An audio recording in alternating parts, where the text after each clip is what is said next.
By the power of LexiCon, I have the power to talk about the new Master of the Universe Revelation series on Netflix. So let's get the conversation started. Hello and welcome to LexiCon. It is Maddie along with Lexi. Dylan. And today we're talking about the least controversial new show to hit Netflix in a long, long time. Master of the Universe Revelation. Yes. Show run by Kevin Smith, written by Kevin, Mark Bernardin et al. I apologize, I don't know all the writers' names. I think Tim Sheridan wrote an episode. Maybe, Nice. I don't know. Kevin and Mark are two of my favorite writers, so I've been following along with the series for a while. Obviously not closely enough to learn the rest of the writers' names, but I do have a life, you know. Yes. I'll look up the other writers' names. I want to give them their due as well. But, Okay. Woo! Lots of people have an opinion on this, and I guess we're That's different. for sure. Y'all don't even know. I mean, for months before the series was even released to critics, all I've been hearing is people complaining about, oh, they're gonna make He-Man a wimp who can't handle the job, so he has to pass the power off to Teela, and her lesbian girlfriend are gonna guard Eternia now, and it's just like, at least see the show before you make those comments. I mean, Yeah. I definitely didn't follow it enough to know all that. I know since being released, though, my Facebook, like half the people I see post on Facebook, really against it. The other half, really for it. And I'm just sitting there like, damn. And that's the way it was even before it ever released. Even when it was first announced, before anybody thought they had any inkling about what the series was even going to be, people were already comparing it to the She-Ra reboot and saying it was either going to be better than or worse than that or whatever. So, I mean, That was good. it's just wish people would just see the show and just judge it on its own merits. Yeah. Yeah. And especially not judge it on these notions you have for a show you haven't even seen yet. Yeah. So I I'm basing agree my with that. opinions on the ideas of somebody else's, who are based on the notions of somebody else, and it's like, at least give the show a chance. If you don't like it, you don't like it, that's fine, but Yeah, definitely.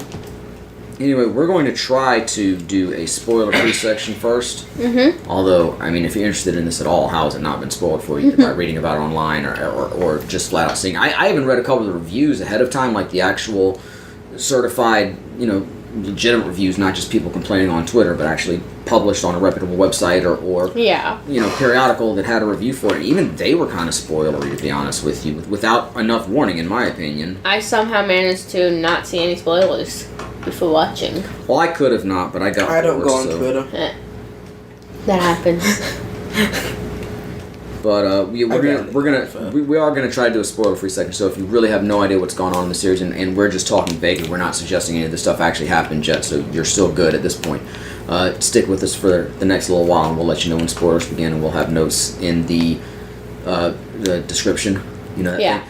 That thing that tells you about the podcast right there on the website page. You look down and there's words there, and them words are gonna tell you some stuff about that podcast, and included in it is gonna be the description, y'all. Nice.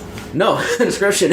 I haven't messed that up. Fuck. Well, now there's going to be a description. I didn't mean that, but within that description, there's going to be something else that's going to tell you when the spoilers are going to start. Now, the spoilers when they're going to tell you intimate details about that episode. Not like what size panties He-Man wears, but you know, intimate details like plot points and what. Size 7. Is that a men's 7 or a women's 7? That's a Yes. women's. I have questions. I did notice. I don't think this is much of a spoiler, but the one time I don't remember in the original series when Adam transformed into He-Man. Yeah. Like he was probably just bathed in light and he spun around or something, and then he was. But it really looked like for a minute he was like buck naked, like his clothes just disappeared, and then the little bushy briefs that he made, the barbarian There's a briefs that Sailor He-Man Moon wears, transformation.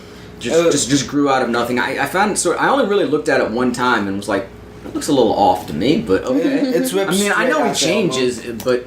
You know, like Superman's got the costume on under his clothes. He just pulls the clothes off. So you think Adam just has. I mean, I guess he doesn't have the He-Man, like, I want to call it armor, but it doesn't really cover him up much. It's just like a couple of straps, Yeah. just the logo holder. Yeah. It's very much a magical gold transformation, though. Literally, watch Sailor Moon's right next to it. It's the same thing. It's just like She-Ra. I'm sorry, I'm just vamping here while I look up the writers. They did it just like the She-Ra. He-Man is a magical gold. Let me show. I was right. Tim Sheridan didn't write an episode, and Dia Mishra and Eric Carrasco also wrote episodes. So that's the rest of the writing team. So I want to make sure I give them their credit. I'm not specifically familiar with their work elsewhere, but I'm sure they're fine people who do fine work. Yeah. Yeah. I'm just a fan of Kevin and Mark, especially from their Fat Man Beyond podcast. Yeah. Podcasts. Yeah, I like Would do podcasts. it. That's why I make one. One thing I talk about this Make what you like and like what you make. make. Anyway, I was just vamping. Let's get into it now. Spoiler-free section. And also, Silence. Opinion. what there really is. We got nothing to say in any spoilers, apparently. Right? This is a show, and we want to talk about it, but if we say stuff, we're going to spoil it now. So. Well, I know that Adam was a little skinnier than the original show. He was a little scrawnier. Is that spoilers, though? I don't think it's No. spoilers. Well, But, let's be fair. Like, the original show, of course, is based off the toys. Mm-hmm. Yeah. And the original toy for Adam and He-Man were the same figure, just, like, painted differently. Yeah. I mean, yeah, they have different accessories and whatnot, but I mean, it's the same exact mold. I mean, I think all the He-Man figures basically started with the same mold because they're all big and muscly. Yeah. I mean, some of them have some, they have different. Some of them have arms that can be removed because Yeah. they have like a gold fist, or like Roboto has multiple attachments.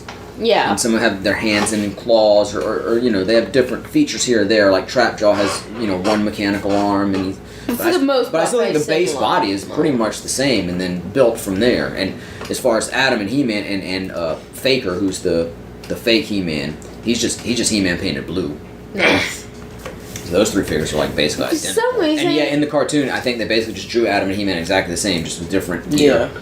Yeah. For some reason, in this one, this Adam was giving me some anime guy kind of vibes, but like a very specific I have no type idea of why. anime. This whole anime series gave me character. anime vibes. Or like a meme anime. Am I wrong? Okay. Or at least soft anime vibes? Yeah, Something like definitely. Avatar: I mean, The Last Airbender, which is like anime-ish, Yeah, but looked not a an anime. bit more anime Yeah, stylish. more anime than the Alone. original. And I should say too, I felt like this was very derivative of other fantasy properties out there. And I mean, that's a good and bad thing, because let's be honest, good artists borrow, great artists steal. And I mean, the art we love informs more art that we love. Just like Star Wars has bits of the serials that George Lucas grew up loving, and Kurosawa with samurai epics and Lord of the Rings in it. And then, something like Harry Potter has Lord of the Rings and a little bit of the Chronicles of Narnia, and, a lot of Star Wars in there. And I felt like this thing was, and I mean, again, you look at the pedigree of it. I know at least Kevin and Mark's backgrounds, they're big, geeks, and I don't mean that in a negative way. So they're into a lot of this sort of stuff. So you expect it to be infused with a bit of that. But I mean, I saw elements of Lords of the Ring, Harry Potter, Star Wars, Hitchhiker's Guide to the Galaxy. I saw some Avatar: The Last Airbender in there. I saw Kim Possible in there. They took everything good in the field.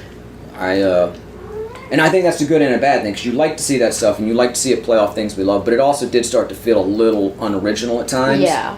I thought overall the series, and we're reviewing the first 5 episodes of the series again, so there's another, I guess, 5 more episodes to come, and then beyond that, I don't know if they're going to do a second series or what have you, but I thought it was a bit uneven throughout. I thought it got better as it went along. It started out pretty good, and then sort of was uneven a bit in the middle. I thought the last episode of the 5 was the best episode of the 5. Nice. And I found the writing to be pretty uneven. Yeah. And I don't even mean that because you have a different writer helming each episode.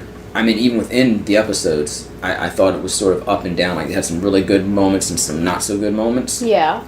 And I thought the pacing was weird too. And I don't know if that's just a case of me being out of touch with modern storytelling. I don't know. Because I seem to complain about this with every series and movie review lately. That's what I wanted to say, because I agree the pacing seemed a bit weird, but that seems to be every show now. Yeah, well, and I mean, we'll get into more specifics in the spoiler section. But it didn't even, like, this is different from the original He-Man series, which was very episodic. Yeah. And it wasn't, as I recall, it wasn't like SpongeBob where they do something one episode and completely ignore it next episode. But there just wasn't a ton of lore building beyond what you came into it with, Yeah. They didn't make radical changes and have storylines that would affect you going on. Once that storyline was wrapped up, you could move on, and it didn't, matter that much. Yeah. So you basically just had plots contained within a single episode, or sometimes it'd be a 2-parter or what have you. Yeah. And this is obviously it's more of a mini-series or a movie style where you have one major plot arc going through it, and not like one major plot arc that's just an overarching plot and smaller plots going on within it. You basically just following this one big story throughout. Pretty much. So in that way, it reminded me a lot of like the movies you would get from the TV series when I was a kid, like when you get the He-Man movie in the theaters, or you'd get, well, in that case, that was just the first 5 episodes of She-Ra, basically, but Nice. the G.I. Joe movie and the Transformers movie, and I'm not talking about the modern live action, I'm talking about the old animated ones from the 80s. They were like, you had your series, and then you had these movies that sort of set up a new paradigm in the series almost, or they had a major storyline that would have ramifications when the series came back on TV, if it did. But it was also it was just different from the series. It wasn't so much as like an episode of the series made longer. it had a different sort of point of view, and that's what this felt like, because I thought maybe it was going to be more like the original series. Even if they had an overarching storyline they were following, you were still going to get these episodic adventures, but it's really just one long storyline.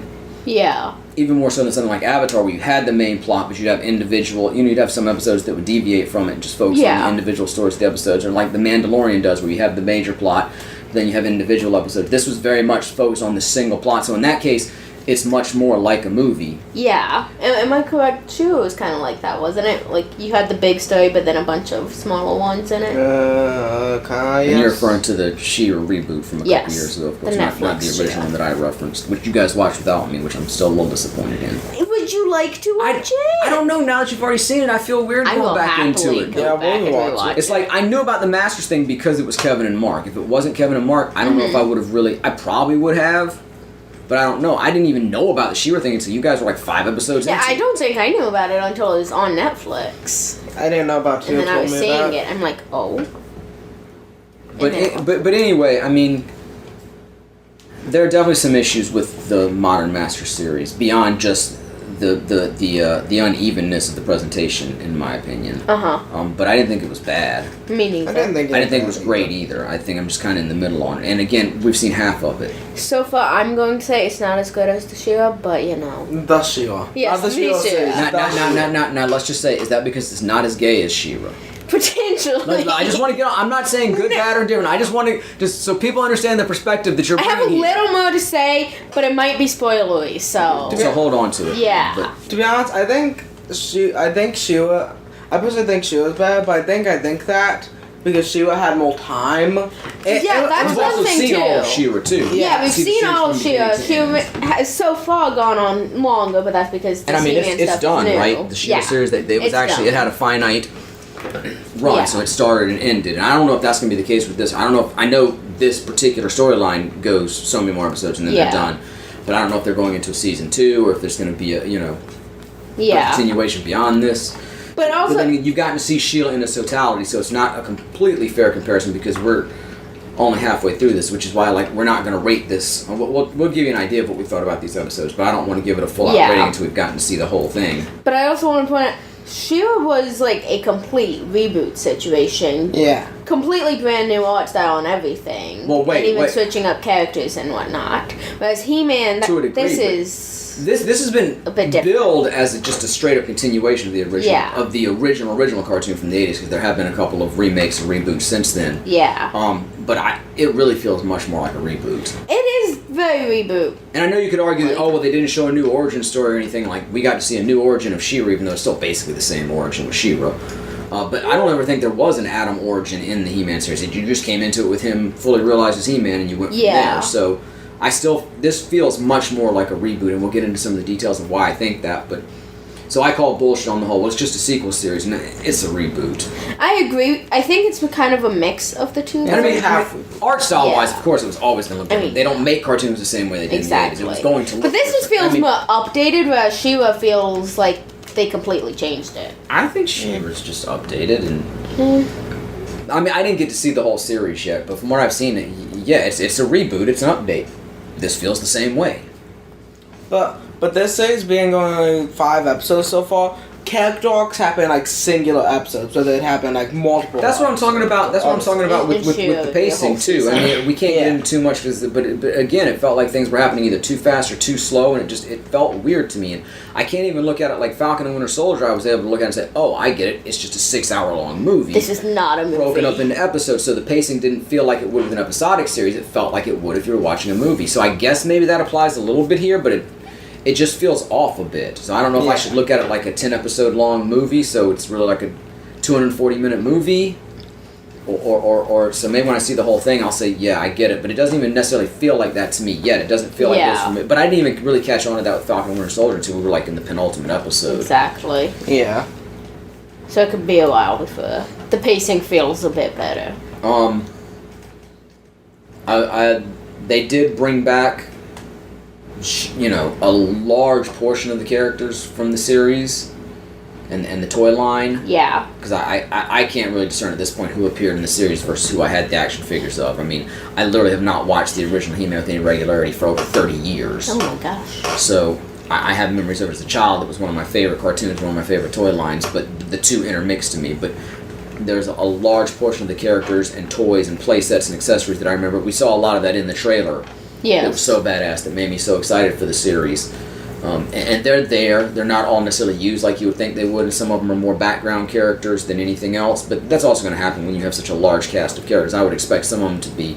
I think some characters are more featured than you would expect, and some are less. Yeah. I think they did some fun things playing with the characters and sets and the lore of He-Man, which again makes it feel more like a reboot, though, because it's not exactly like it used to be. And to be fair, I don't know how much established canon there really is for He-Man. I know there was the original series, but there were also these little comics that came with all the figures that didn't necessarily follow the series exactly. Yeah. And there have been a couple of reboots since. It's not something that was wholly protected like, Star Wars was. Yeah. And I know you can rail against what Disney's done to Star Wars, or you hate the way Lucas did the prequels or whatever, but it was still a constant continuity, Yeah. Everything was canon, it all built, and I know now Disney's like, Legend series, get that out of here, but it was still, they've tried to maintain a main line, and He-Man didn't have as much of that, I don't think. Yeah. It was more Hitchhiker's Guide to the Galaxy-ish, where every iteration was maybe a little different. Nice. And I mean, like I say, anyone that followed the original series didn't last nearly as long as it did. Or hasn't had the staying power. The series might have been one season. They might have done 50 episodes and been gone. I know that sounds like a lot, but sometimes with the cartoon series, you might have a really long run as compared to a standard sitcom or whatever. And of course now things are 10 episodes on Netflix. But was it like 13 the shortest this year? Or was it about 10? No, this year was like 7. Wasn't Oh yeah. season? One of the seasons was only 7 episodes. Yeah. That was a sad season. But most are like 12. It like slowly went down in numbers. I do think, I don't think it's spoilery to say that they do seem to pay a bit of reverence to the original series. They have some of the same jokey, punny humor where it's like, oh, that's clearly something that would have come from the original series. Or maybe a slight update, like, they made a play on that character's name. So there's cool stuff like that. Without feeling... They whatever you want to say about what they've done with the lore and changes they may or may not have made, or ways they play with the characters, or emphasize this character, or de-emphasize that character, or what have you. Yeah. And I'm speaking in generalities. I'm not trying to give any hints or anything. We'll get into that in a minute. I do think they had a reverence for the characters and the world that existed of He-Man before. Yeah. And they did try to pay some tribute to the original series while modernizing it. I mean, did they succeed? I mean, I guess so much. I'm honestly, and again, we're judging half a series. Exactly. For what I've seen, I'd say this is as good a modern animated series as the original was an 80s animated series. Nice. As far as I'm not saying it's going to last and be as iconic as the 80s series was, because I mean that's hard to do. I mean, very much. we were all 6 years old, 8 years old at the time, and that meant something to us. How many kids that age are going to watch this and then 40 years from now remember it? And are those of us that grew up with He-Man and were He-Man fans, or some people might have continued being He-Man fans, how are they going to feel about it? I'm not suggesting that, but just as far as, hey, we're going to produce a cartoon in our time period, I think they're pretty much on the equal plane. Yeah. Which is not exceptional and not terrible. Wasn't He-Man... They're just fine. The toys, wasn't it like they had the toy and then they went to somebody like, oh yeah, I'm going to have all this, but they didn't actually have that set up, and so then they had to go to that person and get that set up and tell them about the other thing. I don't remember. I'd have to go watch the toys that made us. Another Netflix series. Yeah, I think it was He-Man. It could have been one of the other ones, but they were trying to like I said, toy. my memories of as a kid, they both existed already. We had the He-Man figures we could buy, and we can watch a cartoon of it too. Yeah. And it was great, and I loved He-Man. It was one of the big four when I was a kid: He-Man, G.I. Joe, Transformers, and Star Wars. Yeah. With Lego sort of being that fifth edition, but it's different because it's building blocks. Exactly. And I never stopped liking He-Man. I never had any reason to hate the original series. I just grew out of it. Yeah. I still looked back fondly on it, but it's not like I continued to love He-Man. I mean, even something like Star Wars for a long time, when there was that big gap between the original trilogy and the prequels, kind of grew away from it. Oh, Star Wars, that was cool. I loved it, but it wasn't like great because I wasn't super into the books. Because I just wasn't. I didn't even know how much I knew they existed. Especially when it came to reading books, I preferred nonfiction. Still do, but I like select fiction. Yeah. But then, and for whatever you want to say about the prequels, good, bad, or indifferent, and they ruined things, or they're terrible, they're great, they brought Star Wars back into the public consciousness, and hey, the prequels are coming out, and before that we got the reissues of, the original trilogy in the movie theaters, and we started getting new toys, and it seemed like, then we got the Clone Wars cartoon, and the book seemed more prevalent. It just felt like Star Wars was alive again, and again, It's this constant continuity from 1977 through 1999 through 2015. For as shitty as I think the Disney movies are, it still feels like this living thing that's been going on, and He-Man just sort of wasn't that for me. I still thought it was cool, and I know there are people who are collectors out there who have their He-Man toys, and there are people who probably still really loved it and would go back and watch the series for fun. Yeah. And that's great. I wasn't that person, but I do want to make clear, I was a huge He-Man fan until the time I was 8 or 10 years old. And it's not like I just one day said, oh, He-Man stinks, I don't like this anymore. I just got into other stuff. Yeah. Just grew up, found some more stuff. So I'm just saying all that to say, I don't know that this series will ever be as iconic as the original one is. Yeah. But as far as just boilerplate, brass tacks, just looking at it series for series, they're pretty much equal as far as their execution. Yeah. I think this is pretty much a modern, this is pretty much an average modern animated series. Yeah. That if you're really into He-Man, it might lift it up a little for you, or it might take it down a little for you if you don't like the way they treated it. Or if you're, again, big fans of the creative staff, it might raise it up a notch for you. Or if you particularly dislike the creative staff for some reason, it might take it down a notch for you. There's nothing, it's not exceptional. Yeah. Or terrible. Yeah. If somebody has nothing with He-Man, how do you think they'd feel about this? Do you think they'd be interested? Like, they like animated series. If they never cared about He-Man, like, they didn't hate He-Man, they just never had any interest. Yeah, like, they were just never into He-Man. Or maybe even a younger audience that wasn't around for He-Man. But I think it's a fine, solid, it's not cream of the crop. It's not Steven Universe, pre-Steven Universe future. It's not Kim Possible. It's not Phineas and Ferb. It's not Avatar, The Last Airbender. I don't even know if it's She-Ra. I didn't really get to see that, but I know people who really love it. It's gonna start loading up Netflix after this. It's not Adventure Time, It's not the cream of the crop. Yeah. But it's not terrible. It's perfectly good, and probably even slightly above average. Because I would, I don't necessarily look at average as being a good thing, but it's fine. Cool. Yeah. And again, I maintain that it's a reboot. It's not a sequel series. It's not a remake necessarily, but it's a reboot. Okay. And in the pantheon of reboots that we've gotten, again, it's somewhere kind of in the middle. It's not the best reboot we've seen, but it's certainly not terrible. Yeah. Definitely. I mean, if I had to put a number on it, I'm probably going to go, like on my scale, 5 is going to be right there in the middle. Yeah. I'd go 6, 6.5. It's a thumbs up. There were some really good moments. They did some interesting stuff. Yeah. And it looked really good, and the voice acting was really, really good, and the writing overall was good. I thought it was a bit uneven, but overall it was really good. So it does have some things that elevated a little bit, but just not to that next level. And I assume that rating, in my opinion, is going to either go up or go down. Yes. Once I've seen the second half. You don't think it could stay right here in the middle, but we'll see. Okay. I don't have ratings yet. I'm sorry.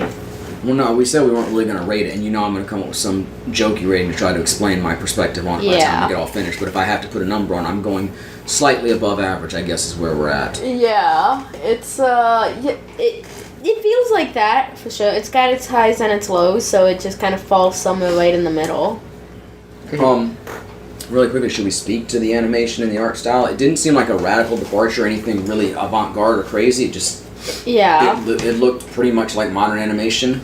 Yeah, it had that sort of almost 2D but still 3D look. Like sometimes you'll get things moving, but it almost like it's against a flat background, but it's a really, really saturated, gorgeous flat background, so almost that Paper Mario style sometimes. There were so many things I thought about the animation in this. Like, some things looked great, some things I sat there like, why? But yes, I don't think anything looked terrible. Though. No, nothing looked terrible. The only thing that looked weird is just like personal things. I know this is really weird, but there were close-ups of people shaking hands, and their fingernails looked really weird. They're not colored. It's just the outline of the nail. The nail's not colored. And I'm looking at my own fingernails, I'm like, well, I guess my fingernails aren't really colored unless I paint them. They are, because we have the kind of paint cues, and the tips are right. But they did look a little off. Yeah, I noticed that. That was the one moment that the animation sort of failed me. But beyond that, I thought the animation was fine. Again, nothing like, whoa, it's gorgeous. I've never seen anything like this. But it wasn't like, man, that looks like shit. And it's probably a step up from the original. Yeah. But then again, most animation nowadays is a step up from what we did in the 80s because it's just progressed, Yeah, it did have a lot of I don't know how to describe it. It was kind of the certain sort of vibe art style situation. It was like a little stylized, but not over stylized. Yeah. We want to give it a few flourishes here and there. It felt a little different than the modern kind of comic. But we're going to keep it, and we're going to keep it, pretty low key as far as really going overboard. I mean, but everything looked fine. It moved well, and everything looked fresh. It was the colors were all saturated. Line art situation kind of gave me feels of like comic, manga, anime situation, maybe.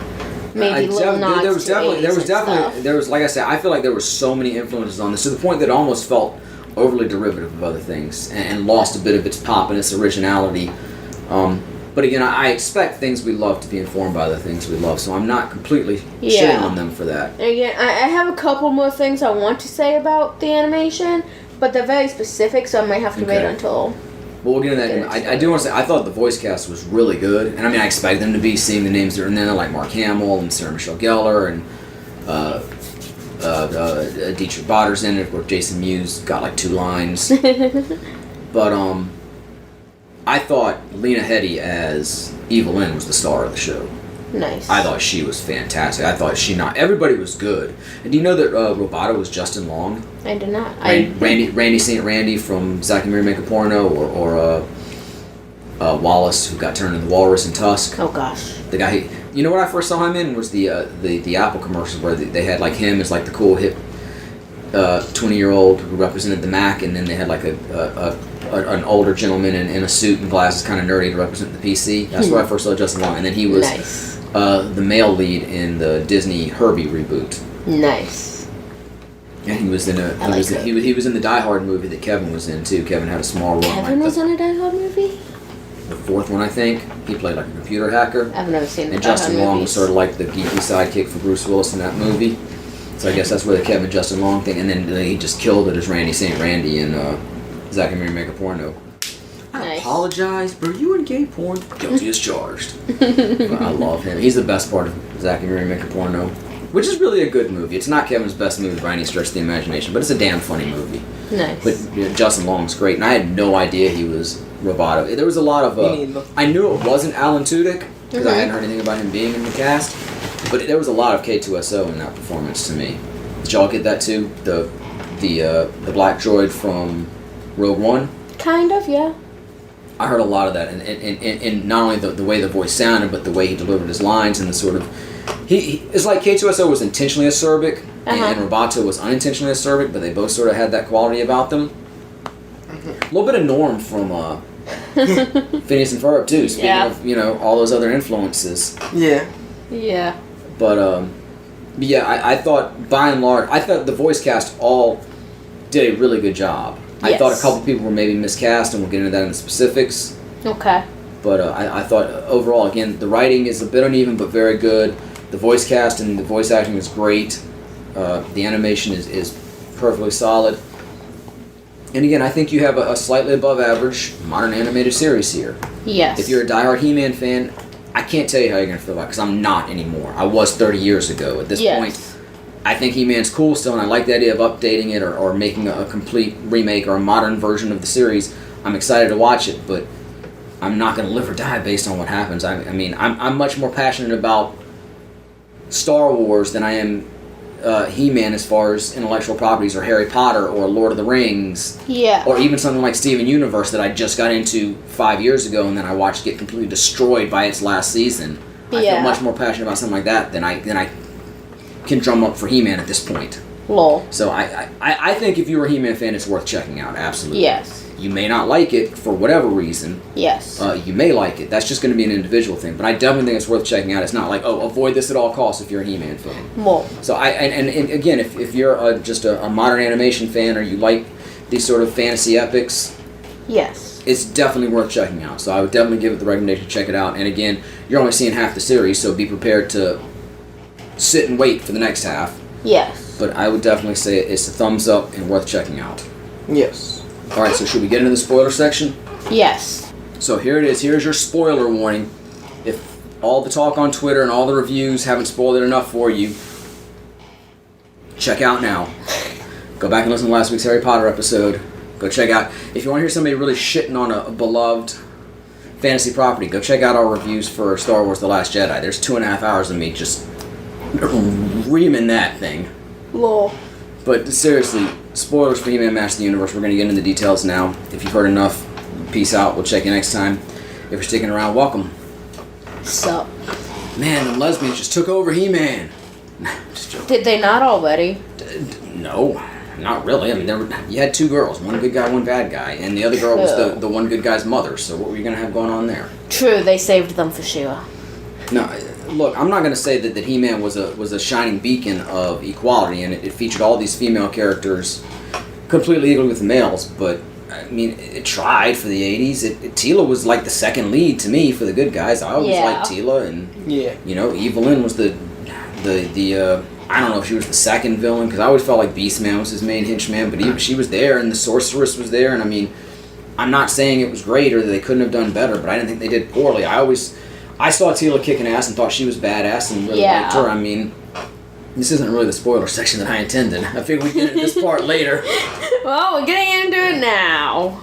But I mean, I remember when I was a kid going to the grocery store. And it wasn't a grocery store, it probably was a department store with my mother and my grandmother, and I guess I was just building up my Masters of the Universe figure collection. I was getting a Zodak figure, who's one of He-Man's friends who, interestingly enough, wasn't in this series. I mentioned he wasn't in the trailer, and we haven't seen him yet in the series, so maybe he'll pop up. Maybe. Seemed like he was pretty important back then, but I don't know, I can't even remember what he really did or sounded like in the cartoon or anything. I can remember what he looks like, partially because I still have a figure of him. But I was getting Zodak. I guess I hadn't had him yet. He was the next one. I was like, I gotta get Zodak for my collection. And then my grandmother put a Teela figure in the car. I'm like, oh, I'm getting Teela too. And she's like, no, I'm getting that for your cousin Shannon. It's like, oh man. So I wanted that Teela figure too, but I eventually got a Teela figure. I think I had more than one. Nice. And I had nearly every He-Man figure. Let's be honest. I didn't have maybe a couple of the outliers who weren't as common. Some of the ones that came out super late in the run, like Skella Glow and Hero. I don't even know if they came out in the original series. Bro, he was a major character in this. Huh? Wow. Oh. Wait. Was it Scare Glow? I thought it was Skella. Maybe it's Scare Glow. I don't know. But he was like the ghostly projection of Skeletor, and they apparently did make a figure of him, and I've seen him with the old style card on it, so he maybe did come out, and maybe he was in the cartoon, but I don't remember him at all. Just like Hero, apparently I've seen like an old style figure of him too. Yeah. But I didn't get them in the Preternia playset, which is going to play into this. I wanted it, but I never got it, and it was late in my run of He-Man collecting. But I had just about every He-Man figure, multiples of some. Yeah. So and Teela was great. And again, my whole point I was getting at is like, you can say, oh, there wasn't really a way into this series for girls because Teela was kept out of the secret of He-Man. I mean, to be fair, it's like Man-at-Arms, Sorceress, Orko, Cringer, that's it. Yeah. I don't even think his mom knew for most of the series. Maybe she found out late, and that's why they had her note in this. But, yeah. And that's not a 6-year-old watching this thinking that. That's an adult looking back on or just projecting or whatever. But I mean, as a 6-year-old, you might have been like, I don't like it because there's no girl. But you're like, there was no way in for me. That's not a 6-year-old talking. That's like the way people talk about Orko now, which I'm going to get into in a minute. But as a kid, most of the cartoons I watched had female characters kicking ass just like the males. They may not have had as much of them. Yeah. And I honestly can't think of many that had a lead character who was female. And that's just a shame. There should have been more like that. I'm not denying that. But I mean, Chitara in Thundercats, Scarlet, Lady J, Baroness in G.I. Joe, again, Teela and Evil-Lyn and He-Man. The entirety of Sheila. Yeah, but that came along a little bit later, and I think that was sort of a response to it. Probably.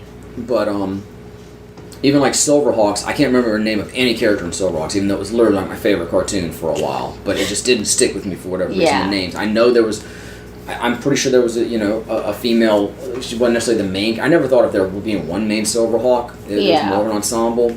But I'm pretty sure there was a female up in the hierarchy of that. And again, there should have been more. I'm not saying it, just like there should have been more representation of people with different skin colors and different backgrounds. But I grew up always thinking that girls were just as good as boys and got to kick as much ass and be just as cool because I saw those cartoon characters doing it. Yeah. And I'm not saying if you were a little girl, maybe you didn't say there should have been more, but there were some things. So I never. While I'm not going to sit here and hold up He-Man and say, hey, it's a bastion of equality, I don't think it was a terrible sinner either. Yeah. In the world of 80s cartoons. I was going to say, at least compared to 80s cartoons. So it wasn't that I'm bad. getting to all this because again, most of the talk before this was, this series is gonna make He-Man Prince Adam. He's gonna be a wimpy dude who can't handle being He-Man. So the power's gonna be passed over to Teela, and she and her girlfriend are gonna be the Guardians of Grayskull. He can 100% handle being He-Man. That's almost word for word what a lot of people were saying. Yeah. And the fact is, they're wrong, but they are kind of right to the point that He-Man is diminished in this series, and Teela does take the lead, at least through the first 5 episodes. Yeah. But again, that's sort of like saying, Mom, my sister poured her water all over my lap without pointing out that you just lit your pants on fire first. So without that context, it sort of changes what you're presenting. Yeah. And maybe the writers and creative staff and studio thought they needed to bring the female characters more to the forefront and focus on them more in order to bring in a female audience or to make it more open to a larger audience. Yeah. Maybe this is just the story they thought they wanted to tell and thought it was a cool presentation. It had nothing to do with that. And either way, I don't have a problem with it. Me neither. I don't think they're trying to push some fem-forward agenda, which again, I don't have a problem with. I just want everybody to be equal and represented equally. Yeah. I want to cheer for female heroes and male heroes. Just like I want to think that women want to cheer for female heroes and male heroes. And I apologize for saying female and male, but I want to see everybody represented. I don't care. You want to see everybody cheering for everybody. I don't care if my heroes are female, male, or both, or neither, or what have you. I want cool, interesting characters who do cool, interesting things and make me want to laugh and cry and cheer. Yeah. Yeah. But that being said, He-Man is definitely diminished in these first 5 episodes. He's almost nowhere to be found. Facts. He's in the first episode, and they had this cataclysmic event that almost erases magic from Eternia and somehow is going to lead to the destruction of the entire universe after Eternia is destroyed. Which, I gotta say, if you got all this power, Skeletor was able to get to it really easily. Yeah. It's like all these years he never found out about it. He suddenly found out about it and was able to get to it just like that. Yeah.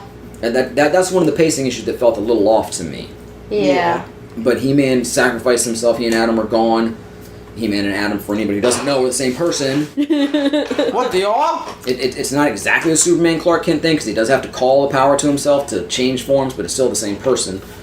And then the focus shifts eventually to Teela and her new friend Andra, and the search to reclaim the Sword of Power to bring magic back to Eternia. So they're not even it's not even a Force Awakens type thing where they're searching for the hero. They're just searching for the sword. They don't even know they can find Adam again. Yeah.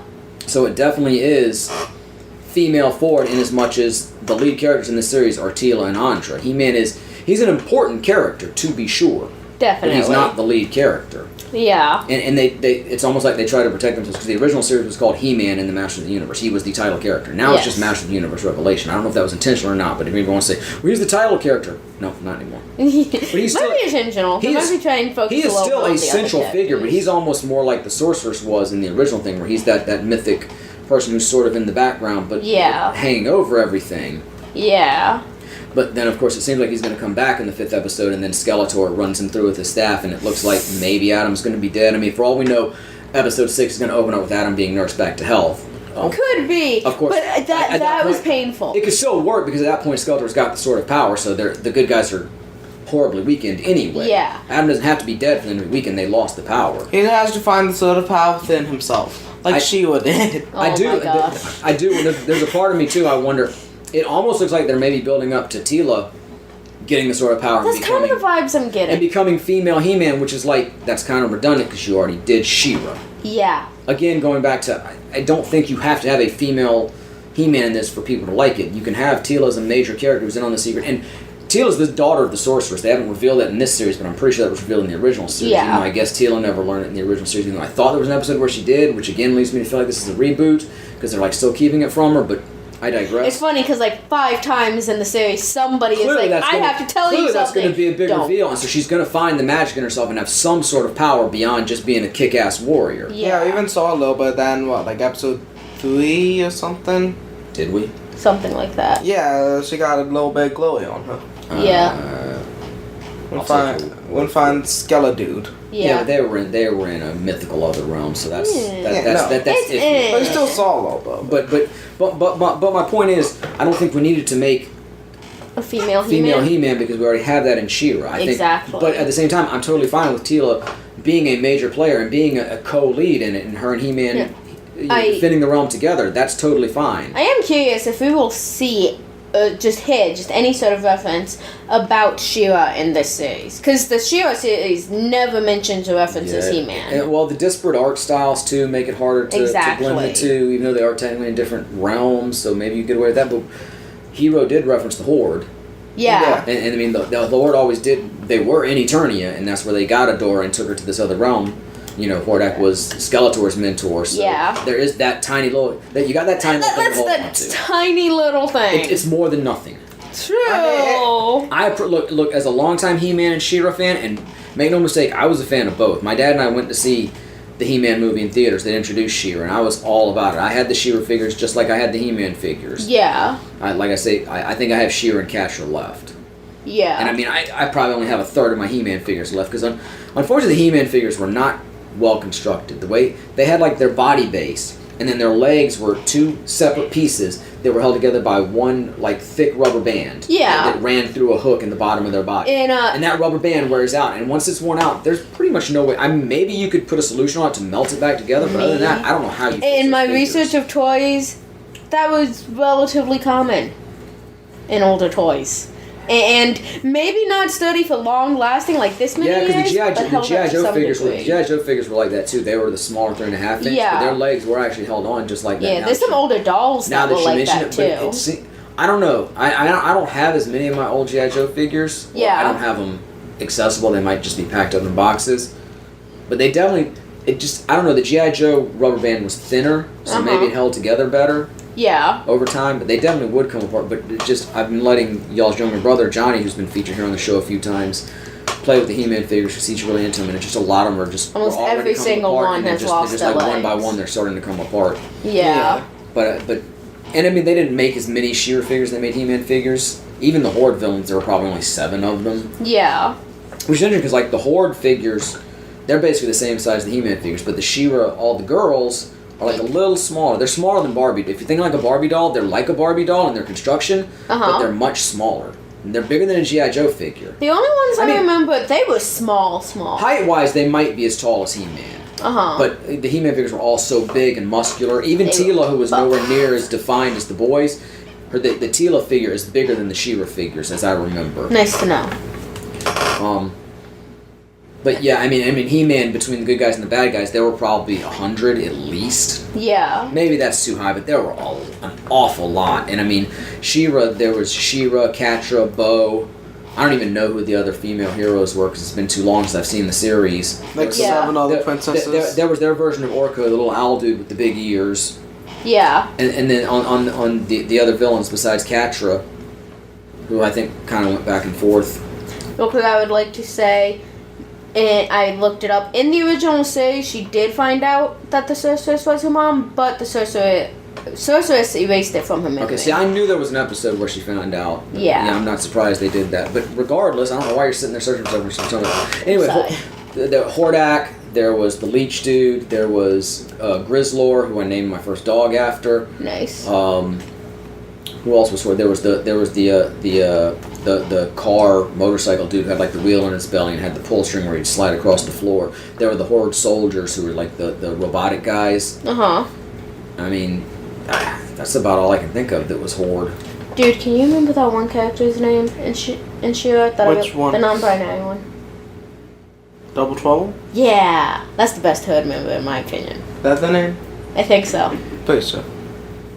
Yeah, but again, I'm getting off track here. Look, they clearly made a decision to de-emphasize He-Man. Whether it was a conscious thing like we need to de-emphasize He-Man, or it's just the story we want to tell needs to de-emphasize He-Man. I don't know. Unless they come out and specifically say one or the other, I'm never going to know. I would just like to say, I'm sorry. Go ahead. No, go ahead. But just it's like you're talking about the He-Man and stuff. I've got this long ass tangent about toys. I'm like, let me get back to where I was, and now you're like, let me interrupt you and say what I want to say. You're talking about He-Man.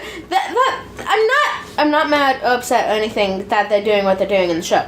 But one thing, because obviously I didn't watch He-Man like you did, but I have seen little bits, and one thing I really loved about He-Man was when he was like in his Atom form, and I remember there was one episode where he just wanted to go do some watercoloring or have a picnic or What? something like that. He was like so soft, and I loved it. I mean, basically Adam is a pretty soft boy. Exactly, but we don't really see it because we hardly see him. Well, yeah. And I want to see more of that. Especially because they're so short, they don't have time for stuff like that. Yeah, and look, let me just say this too. I don't know what their intent was. I don't really think they were trying to say, well, we need to feminize He-Man. We have to make it female forward. We can't have any, white male leads of a TV series anymore. I don't really think that was their intention. I think for whatever reason, whether it was to broaden the audience or just because that was the way to tell the story they wanted to tell, they chose to at least initially diminish He-Man and bring Teela and, the new character Andra, and to a lesser degree Evil-Lyn and Orko and Beastman are there too. Bring these characters to the forefront. Yeah. And I mean, I'm fine with it. I do think there should have been more He-Man in it. Yeah. I think even if you change the name of just Masters of the Universe, and it was always He-Man and the Masters of the Universe, it was always a large ensemble, but there's an expectation that you get more He-Man. At this point, you get him in the first episode, and you get a couple flashbacks, and that's it. And it looks like you're going to get him in the 5th episode, and then nope, he's gone. Who were the Masters of the Universe? Everyone. With that zone phone to his friends, though. I thought it was just the references to his friends, but kind of could include everybody. I just thought it was all these powerful characters.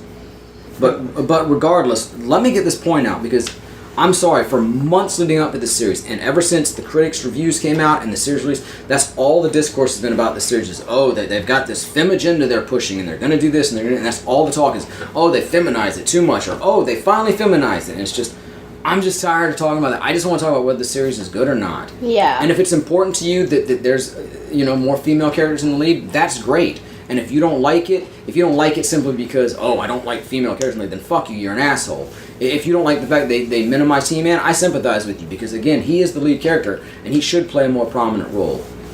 Okay. And we may get that going forward, but I enjoyed the series for what it was. I disliked some things that it was. Your phone needed to make an editorial comment. Yes. And I'm not saying, discussing representation isn't important, and calling out sexism isn't important.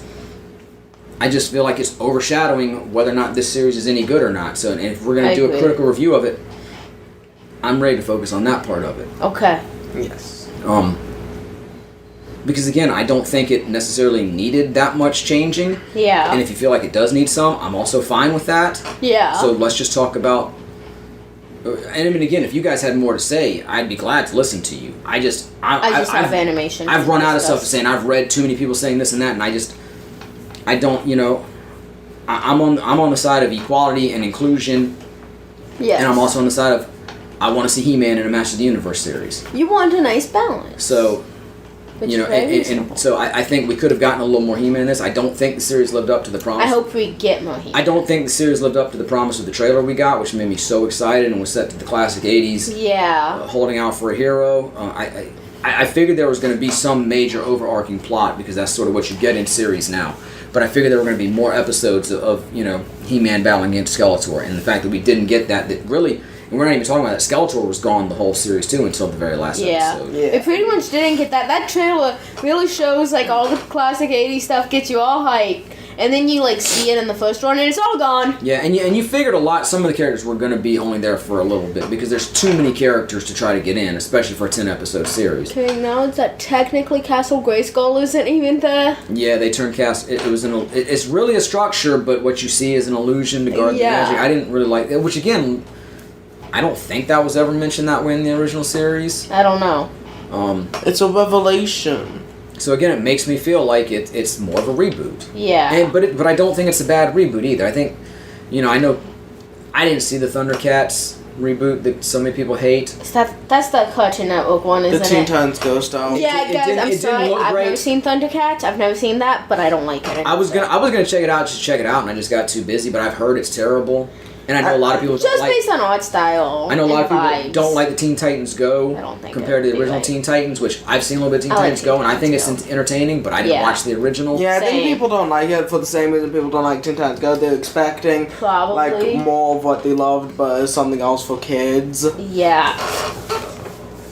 But I mean, I think this is a perfectly fine reboot. It's certainly nothing that's going to get me up in arms for any reason. Like, I'm not going to get up in arms over the idea of, hey, let's bring more female characters forward. That's perfectly fine. Like I say, and I'm not even going to get up in arms at the fact that He-Man's pushed to the background. Because again, it's not like they're diminishing the character of He-Man. They're just diminishing. Boy Adam. They're diminishing his role in the series right now. But I mean, he still hangs over everything that's going on. He's still an important character, and he's still that badass character that we remember. I mean, as badass as an '80s cartoon guy was, but yeah. I thought Adam was one of the better things. Yeah. I thought Chris Wood was great as Adam, and I thought they did a really good job with him. Again, I liked the voice acting a lot. I thought that was one of the strengths of the series. I do think Sarah Michelle Gellar is miscast as Teela, and I'm really surprised by that because I really like Sarah Michelle Gellar, and she was great as Buffy the Vampire Slayer. That's one of my all-time favorite TV shows, so I know she can do the heroine thing. And to be fair, I said the series got better as it went along. It's kind of Mandalorian-ish in that. And the more we went along, the better it got. She was great in the 5th episode, but until then, I don't know. Her voice coming out of Teela's mouth didn't sound right. Yeah, something about she sounded a little too whiny for most of the series, and I didn't like it, and I was surprised by that because I was excited to know she was going to be a part of it. But she got a lot better in the 5th episode, so we'll see where it goes. Like I said, I think Lena Headey as Evil-Lyn is the star of the show. Can we talk about Cringer? Stephen Root, my boy, I love Stephen Root. I love Cringer, but he was barely in the show. He was. Yeah. That's we got him more than he did. Barely. A Did we bit. though? I mean, No, I'm pretty sure He-Man had more screen. Maybe. Especially Well, He-Man Adam, and Adam is the same because we got plenty of He-Man in the 1st episode and we got plenty of Adam in the 5th episode and we barely got Cringer. He had a key scene to convince Teela to help them out, and I'm going to get to that in a minute, but he's the most criminally underused character in the series so far. Yeah. Especially with Stephen Root's voice because I love Stephen Root. And I mean, yeah, he was great for the 2 lines he had. I loved him. I even know Cringer and in like Battle Cat were always episode big. 1, he's like running and he becomes Battle Cat, but also he's hiding. And who was it? Man at Arms of whatever. That's Duncan, yeah. Yeah, Duncan. I don't remember. He comes over and calls it and says the stuff to him. Yeah. I don't remember that specific moment, but Yeah, but you remember he says. No, I don't remember. Seeing Battle and then calls him Cat. So, that was one of those things. Like, Battle Cat, yeah. Yeah. It's like it was like the only time we actually heard Battle Cat. It wasn't as hokey as it would be in the original, but it had that same hokey vibe. But it was a reference, and I like that. That's great. Yeah. That's one of the times the writing shined, and there were other times where the writing was like. I really liked and I know Mark really liked the line too because he posted about it on Twitter and Instagram. In the flashback where they're doing the scene with Merman and the Aquaticans on the boat, and you get a cut back to Skeletor and Evil-Lyn, and he's like, what if we paint the ship a nice granite? Mark said that's maybe his favorite line he's ever written, and that's the moment too. That's Dr. Draken from Kim Possible. Yeah. I swear Mark must have been a Kim Possible fan because that totally felt like Dr. And I mean that in the best way possible because I love Kim Possible. I think it's not only one of the best animated shows, but one of the best shows I've ever seen. Period. Nice. So I mean that's high praise, and I mean the Skeletor Evil-Lyn connection is similar to Dr. Draken and She-Go, and you even had a moment where they had Evil-Lyn saying, I could have been the boss. Why did I let that guy push me around? Yeah. Whereas like She-Go's way more powerful than Draken. Why does she follow him? But as soon as Skeletor when Skeletor comes back, she goes back with him. Yeah. So it's an odd moment, but you feel like maybe she's gonna have a moment where she betrays him or something. Probably. And of course, I had hope for her for a second. But yeah, and we saw some stills from the series, and even there may have been clips in the trailer where we saw good guys and bad guys seemingly on the same side. We saw Evil-Lyn and Roboto and Orko and Teela and Andra together, and I didn't really know who Andra was at that point because I'm almost positive she's not from the original line. She may have been from one of the remakes. Yeah. Or she may be a wholly new character, but regardless, we saw those scenes, so you're like, something's going to happen to put these heroes and villains together on the same side, and we got that for a while, but then, of course, Skeletor comes back and Evil-Lyn goes back to him. Which, again, it's sort of tropish, It's like, it feels like a common beat, and so you can take that as a good thing or a bad thing, but it's like, oh, she's going to be a good guy. Oh, no, she's going to go right back to Skeletor when he's in power, even though she said she wouldn't. I mean, I've seen that before. Yeah. But I didn't hate it either. No. And like I said, I think she's great. She's the star of the show for me. She's fantastic. Yeah. What about Duncan? Duncan's he was probably the closest to his original version of anybody in the series. I feel like he should have been used a little bit more. But they did let him shine. They had the whole most dangerous man in eternity and Evil-Lyn having a girl boner for him, and So he was to me the closest to his original self, probably. He looks cool, that's for sure. Yeah, I always liked Man-at-Arms. Actually, though, when I was a kid, I had a weird hang-up about mustache, and I didn't like Kirk's mustache that much. So I took him down a notch, which I know is very ironic, considering I hate to be clean-shaven now. But yeah, Cool. it's not He's a had mustache. to go through that It's not a anti-mustache phase. Guy says like, Duncan's cool, but why does he gotta have? Actually, I think. The mustache. No, here's the is a thing. push. I don't think the action figure has a mustache. I think he has a mustache in the cartoon, but I don't think the action figure has a mustache. Do you have an action figure? No, I don't have Man. He's the one that got lost to time, unfortunately. But I'm 99% sure the Man-at-Arms action figure. And I mean, they called him Duncan in the series, and it may have said it in his little bio, but he was Man-at-Arms. That's how we knew him. Yeah. He didn't have a mustache. So that was another thing that threw me off. I was like, my toy doesn't have a mustache, but dude in the TV has a mustache. I have paint. It's wrong. Shouldn't have a mustache where there isn't a mustache. It is funny though, because you said the cartoon is based on the toys. It's Schrodinger's mustache. There is a mustache and there's not a mustache. Why would an animated show want to add a mustache where there isn't one? I'm saying like one figure without a mustache and one figure with one. Well, the one with one could be like a. There's modern reboots of the. There's reissues of There's the original retro figures meant toys to look of like it. the original toy line, but they've actually been, they're more modern. There's Yeah, I retro think that toys of it. Yeah, it is. And they could have released two versions, but I remember my toy not having one. But Duncan's cool for what he gets, but again, he's another character who gets some time, but not really. Yeah, it's way Yeah. better with mustache. They're even honestly. Fact. they're even like, no, we got enough men. You don't need to come with us. Lol. I don't. But it's like he wanted to come on the journey with him, but they're like, no, you got to go guard the sorcerer. Which, okay, let's get into this because we've talked about the pacing of the thing. So, He-Man and Skeletor are having a battle. Skeletor tricks He-Man into unlocking the magic. Skeletor Wait. tries to go ahead. Which that was bad. Skeletor's like, yeah, stab me. He nearly got stabbed to unlock that. Yeah. And tricks He-Man into unlocking the magic, which again I think he was able to get to it way too That's easily. fucking metal. If this is literally the source of the power that can destroy the entire universe, I think they would have guarded it a little more heavily than that. Probably. But Skeletor tries to usurp the magic, and Sorceress freezes time, and He-Man absorbs all the magic into his sword, but it destroys He-Man in the process, and seemingly Skeletor as well. Yes. Which, that's another really cool way they played with the idea of the toys, because He-Man's Sword of Power splits in half at this point. And that's the whole crux of the first 5 episodes, the search for the Sword of Power. Yes. Or the two halves of the Sword of Power. And I think that's really cool, because in the toy, He-Man had his gray sword, Yes. which admittedly looks kind of dorky, but I liked it when I was a kid. Skeletor had the exact same sword, but in purple, which made it look cooler. The only difference was Skeletor's sword had a little notch in the back, and He-Man's had a little fin on it, and you put them together to form. And that's in the toy continuity. That was the Sword of Power, is when they were both formed together, Yes. and you used that to unlock Castle Grayskull. There was literally a door on Castle Grayskull, and you stuck it in the little keyhole and flipped the switch. Nice. Now, admittedly, you could do it with one sword, but you had both. It fit a little more snugly. Nice. So that was a neat play off of the toy. I thought that was also a golden sword version. Yeah, that probably was. There's multiple swords because Adam had like a magenta version of the sword.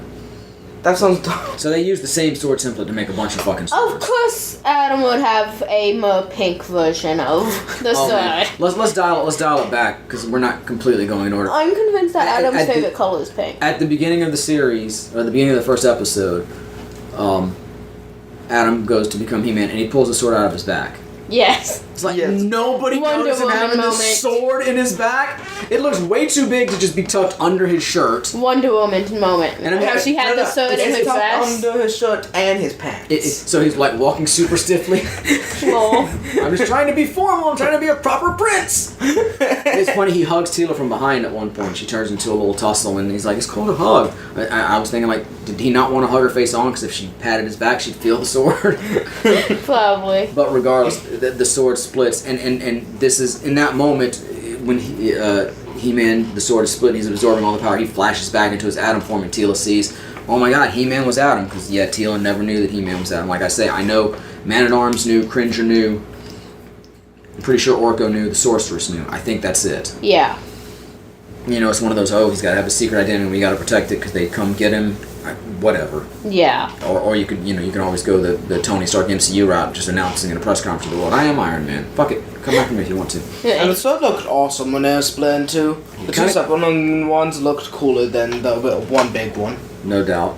It gave me some Kingdom Hearts vibes too. The two swords that form together and two keyblades that form into one. Yeah. I can't remember what they're called. I always think Me those are neither. so cool when I see them, and then I can't remember what they're called. Regardless, So then the episode ends with Teela getting all pissy with everybody. Well, first off, the King's a real dick. I'm like, get out of here, man-at-arms. Yeah, I don't like that King in that one. Yeah, Randall was always a much cooler dude than that. I didn't like Randall, but again, he got 2 scenes, so Facts. it's tough to judge on that. But he was a dick in his scene. And then Teela's like, no, you all lied to me, so now I'm leaving it. And it just, I don't know, that felt really abrupt. Yeah. I have mixed feelings about I it. feel like we should have built up to that a little more. Yeah, I know it they're feels working like on a more truncated schedule. Here's the thing, it feels a little abrupt, but at the same time, it feels like, okay, she's shocked and kind of but upset. it's like she's going to take But some time to process it, and then she just completely throws everything in one. Yeah, it felt too fast. Kind of throws it away, moves on with her life. That felt a bit fast. And then, okay, episode 2 starts with her and her new life with Andra. Yes. How long has it been at this point? That's my question. Honestly, I have no idea. And I mean, it feels like this feels like this is a while later. It feels like Yeah. it's months at least. Minimal. You know, because she's met Andra. They started their new partnership. Andra's built this tech for her, and there's I'll digress. You know, but it feels like, but at the same time, when they go on the journey and they're like, no, Man-at-Arms, you need to stay and go guard the sorceress because they're sure to go after her. Why haven't they gone after her in the meantime? Nobody's been guarding her. Right. And at the same time, like, it turns out the sorceress contacts Evil-Lyn, maybe through Cringer, because Cringer's there, to let her know we have to get the magic back. How long has the sorceress been sitting there in suspended animation? How long has Cringer just been hanging out at Grayskull? We've been feeding Cringer. The timeline feels really weird. Why does the sorceress look so Who has been feeding Cringer? That's what I'm saying. So I don't get a good sense of how much time has passed. Because if it's been months, and I mean, look, I understand there's plot holes like this in most of the fantasy things we like. Not all. Some of them tie them up really well, but I'm sure there's holes like this in life if you want to look deeply enough. But that's what we're doing here. We're breaking it down. And I mean, it was glaring to me in this. Yes. It felt, because either it's been a long time, and then there's all this question of how long has the sorceress been waiting to try to recapture the magic? Who's been defending her in the meantime if she suddenly needs defending? You know, has Cringer just been staying there instead? I mean, and if it hasn't been months, it feels like, wow, Teela was like, I'm gonna get me a new do and hook up with a new partner and start a new life like that. It seems too fast. So it's either too long or too short. But even Duncan's kind of moved on a bit. And there's no way that feel. And then we meet Duncan's got Orc when he's trying to nurse him back to health. So it feels like it's been pretty quick afterwards, but it feels like everybody's moved really far in a really short amount of time. Yeah. So that's one of the things I'm talking about with the pacing in the series. It just doesn't work for me. Yeah, it's like half the characters look way older, while half the characters haven't aged today. I mean, I think Duncan's already older in this because the idea is that they are pitching it as a sequel series, so it's supposed to take place later on, and he's clearly aged a bit, and Duncan was already one of the older characters. Maybe not as old as Randor, but older than He-Man. Yeah. Yeah. But yeah, so that the timeline doesn't work for me. Like I say, they either there's too much time or too little time, depending on what aspect you're looking at. Yeah. And then, she and Audra are they're these I don't want to call them thieves or treasure hunters. What's nice? Whatever. And they get hired by Evil-Lyn in disguise, which it was pretty obvious it was Evil-Lyn, and Teela's even like Evil-Lyn, like she knew the whole time or whatever. But regardless, and then they get brought back to the sorceress, and they find out the plot that's afoot, and that they need to team up to try to save magic, to save Eternia, to save the universe. Yeah. And there's a subplot about a techno cult. Yeah, we'll get to that in just a minute. And because we're not necessarily doing this chronologically, I'm just going by whatever comes out, and we're just trying to look at the series overall. But my point is, so Teela, she was so quick to, I'm throwing it all away. Now she's built this whole new life that's the whole world of her, and she never wants to go back to her old life. And then, it takes like 2 seconds for Cringer to convince her to go back and do it. Yeah, Cringer's like, yo, can you do this? And he's like, okay. But I do question, it's like Teela, she's like jumping so far, so fast into everything. She has mixed emotions. It doesn't quite work for me. It's like this real truncated hero's journey. Like, they need more time to make this work properly. Yeah. But if Cringer asks you to do something, you're probably going to say yes. Not only that, but I'm also thinking, like, I think they did it a little backwards. They ended on the cliffhanger of Adam getting stabbed and Skeletor getting the Sword of Power. And they started with the loss of the magic and the erasure of He-Man and Skeletor and Teela throwing everything. Yeah. That ending of the first episode should have been the ending of the 5-episode arc. That should have been the cliffhanger and on Teela walking away. Take time to build it up, then let her walk away. Then when we come back after a break, even though technically it's one episode to the next, it feels like a longer period of time, and it makes a little more sense to me. But That's the way I would have done it. If I'm going to do this story, I think I would have paced it that way, and I think that would have helped some of the pacing. But then again, you still only have 5 episodes to get her back on board. But yeah, I don't know. I feel like it might have worked a little better that way. Yeah. This should have been like a 20 episode series. Probably. But then, we also get into this whole thing with Teela and Audra. It's Andra, right? I think so. I think so. Andra.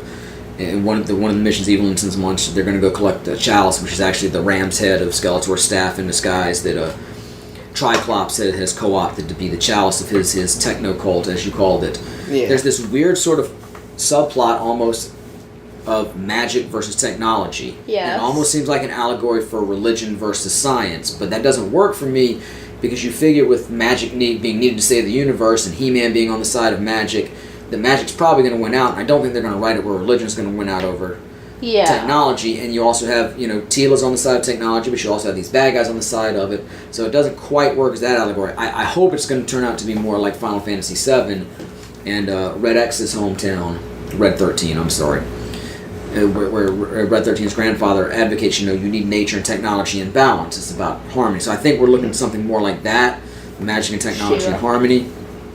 But yeah, they had this weird techno cult led by Triclops and Trapjaw, and they had this weird fucking magical nanobots or whatever that they were feeding to people, and it was turning them half cybernetic, so all of a sudden the arm became a buzzsaw, which I thought was just stupid. It was... I'm sorry, it was fucking... It was very 80s anime-ish. It was very, sort of Robotech, or even maybe even later anime. That was a very anime-ish sort of trope, or like, the adult 80s style cartoons, but I just thought it was fucking stupid. I did not like that part. I wouldn't say that. And I know we're dealing with magic, and I get it. But again, I always say, establish your rules for how your magic, or your time travel, any of your theoretical concepts, establish the rules for how they work, and follow them. Or... again, if you leave them loose and you let them do whatever, that's fine, but it's a little harder to swallow then, and I guess they've left them loose in He-Man. Yeah. But it's just like, it looks stupid. We're talking about this, and I'm glad when we saw it for that one scene and then moved the fuck on. Tech cult situation. This is where part of the animation I questioned came in. That's the other thing, too, that's the other thing, too, that makes the religion versus science argument, or the religion versus science allegory not work, because all of a sudden you've got the tech guys who would represent science as a religious cult. So that's why I think it's more like an idea of magic and technology working together in harmony, that sort of nature and science working together in harmony idea, which would definitely be more palatable to me, and I assume the audience at large. But continue. But those ship things. Which ones? The black ones with the spinning the buzzsaw ones. Yes. That's the part I was talking about, where it looked like they're 3D almost over a 2D background. Exactly. But that's intentional. I've seen that too much in modern anime. Yeah, but just the way it was colored or whatever, I know it's intentional. Yeah, it throws me off. I really don't like it. It bothers my eyes or my head or something. I just sit there like, why? The only part that bothered me about it is like that's like the only scene in the movie. The only scene in the series that looked that way. The rest of the animation was much more.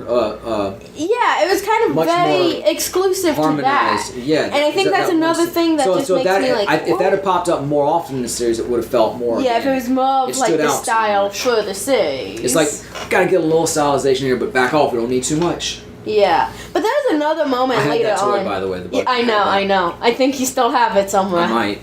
But later on in the series, at some point we see something and then flowers are blooming, but that something is very flat, whereas the flowers are super 3D, and that kind of looked weird, because it almost looks like a wall with just these. But again, those things only pop up here and there. It didn't seem like a consistent theme. Yeah, it's just like overall, those two animation was pretty harmonious, things. but a couple moments did stand out. Again, like I said, they want to throw some stylization there, but not too much. Yeah, there was one moment, I guess similar, but you have, I don't remember which two characters it was. It was two of the characters fighting, I think, and you have the backdrop and the camera turns, and it kind of gives a 3D sense in that moment. That I really like, though, when that happens.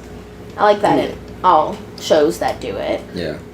But currently in the plot, I see no reason for the technical to exist. It's like, why are they there? Yeah, they just needed something to do with something. But again, I think it's going to come down to Teela realizing, well, I mean, you kind of already got that, because she's searching for the sword, so she's all, technology is what matters. Magic is stupid, it's a false hope. But let me go get this magical sword. Right. So again, her journey is way too truncated. Yeah. I mean, clearly there's still more to come, and like I say, with her being the daughter of the sorceress and them obviously making multiple references to it, I mean, I think she's going to find the magic in herself. Whether that means she's going to become T-Man or T-Ra, or whether she's just going to find her own brand of magic. I think that's coming. I'm gonna say, I think earlier you said Sheila, so we have Sheila and Teela now. Well, in any sort of ship type name you She's want. the new Sheila. But I don't think it's going to end up with her replacing Adam as He-Man. Although they did sort of set that up when he's in well, they used Preternia as heaven. They literally referred to it as that. But Preternia was just prehistoric Eternia. Like that central. Those central monoliths you saw with like the Eternal Tower and Grey Skull Tower and Snake Mountain all hooked together with that like monorail car. That was just a real playset, and I'm almost positive that was really just Snake Mountain, Castle Grayskull, and the other tower. Yeah. It's just they were smaller because they were trying to put them all into one playset that they could sell to people. And I never got that playset because, like I said, that was toward the end of my He-Man fandom, and don't feel bad for me. I had the 7-foot G.I. Joe aircraft carrier. I wasn't wanting. My He-Mans could play on that. But Skeletor, I finally found you on the aircraft carrier. But again, leading to the idea that this is more of a reboot, they retconned that into being, that was their version of heaven, and then they also had Subternia, which was their version of hell, which is where the ghostly form of Skeletor, Skeleglow or Scareglow, whatever he was called, shows up. Yes. And I was confused by that. It's like did Skeletor die and now he's the the Lord of Hades, or the Lord of Hades? Did part of his soul go down there, or did that happen in a previous battle? So I wasn't quite sure how that worked. I don't know. And that whole episode too, where they're all fighting their fear, I thought that was super fucking derivative and such a trope, and just they're fighting their fears. Yeah. There were some nice moments, like again Griffin Newman as Orko, who we really need to talk about. The character especially was very good, and Lena Headey as Evil-Lyn was great, and their moments together were really good. Yeah. But that episode overall just didn't do much for me. The middle 2 episodes especially, I think there were 5 episodes, right? Yeah. Maybe not, but just it started really well, ended really well. I don't know, the middle episodes were fine. They weren't bad at all. Mark's episode was pretty good. But the story overall starts to dip in the middle a little bit for me. Yeah. And like I said, I thought the writing of them all was up and down. But in particular, there was nothing wrong with the Subterranean episode. It was perfectly fine. It just felt very unoriginal. Like, characters are in this evil place fighting their fears, the manifestation of their fears. Didn't work for me. Sorry. I thought the Orko and Evil-Lyn stuff in particular was really good in that episode. Both the writing and the acting in that part. But what was I getting at? I don't know. Oh, I needed to get back to where I was. They sort of set up the idea of He-Man not coming back when Grayskull said to him, and I love Dennis Haysbert. I never can get his name right. You know, the You're in Good Hands with Allstate guy. I'm just saying that's what a lot of people might know him as. He's a fabulous actor. He's in a lot of stuff. He was in 24 with Kiefer Sutherland, very famously, but I thought he was really good as Grayskull, and I was like, that's Dennis Haysbert. I didn't know he was going to be in this. Nice. But he says, when Adam's making the choice to go back, there were other champions before you, there'll be other champions after you. So that almost sets it up like, hey, we don't need He-Man because we're going to have T-Man now. But I don't think that's really where they're going to go. I think I don't want to predict it, they've but talked about, I won't be surprised. They've talked if about they do. Teela's destiny and her fate, so she's going to find something more in herself. And again, she's the daughter of the sorcerer. She's got magic in her, and she's going to reconcile with that magic. And I think and she may be Adam's assistant. That's not right. Adam's sidekick isn't right either. But they're going to be equal guardians of Grayskull maybe by the end. No, I was going to make a comment. Dylan said something about her replacing Sheila or something. I'm just sitting here like, Netflix had the whole Sheila thing. Then they won't give permission to do anything with Sheila, so they're just going to say, screw it, we're just going to replace her then. That would be some major retconning. Yes, it would be. And especially if they turn out and no, Teela's really your sister, Adam. Oh. Not the daughter of the sorceress. That would just piss everybody. They're not going to. Yeah, no, I don't think they could do that. Everybody would shit on that. Yeah. I think I think if Netflix seriously made them do anything like that, some of the people on that show would have left. But okay, seriously, we're kind of running long here. I want to get into Orko a little bit. Yes. Griffin Newman is great as Orko.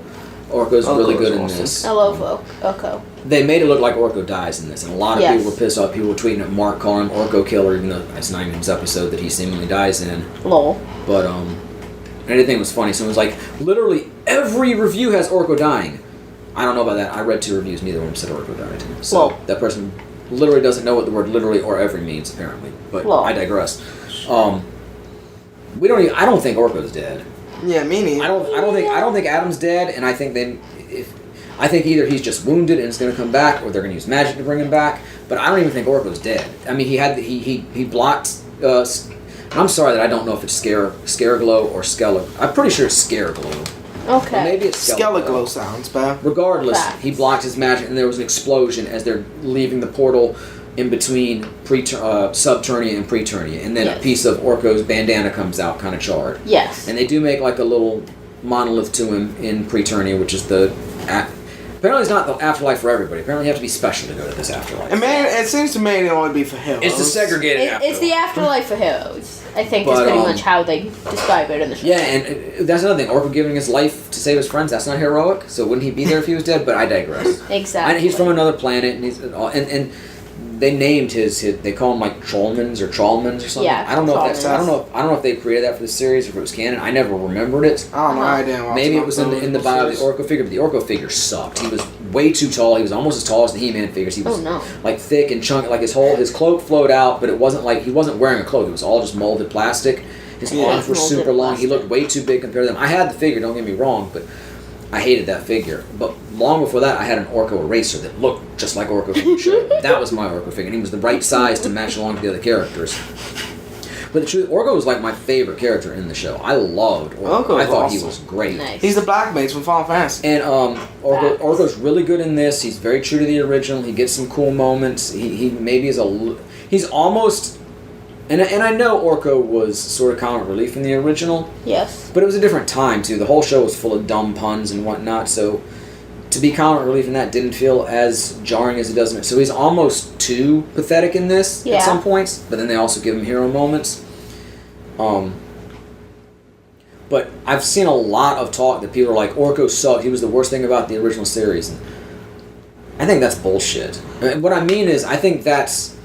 I don't remember any of my friends, and listen, that's my friend circle. We represented 10 kids in a neighborhood. It's not the whole populace. Yeah. None of us ever voiced that to each other.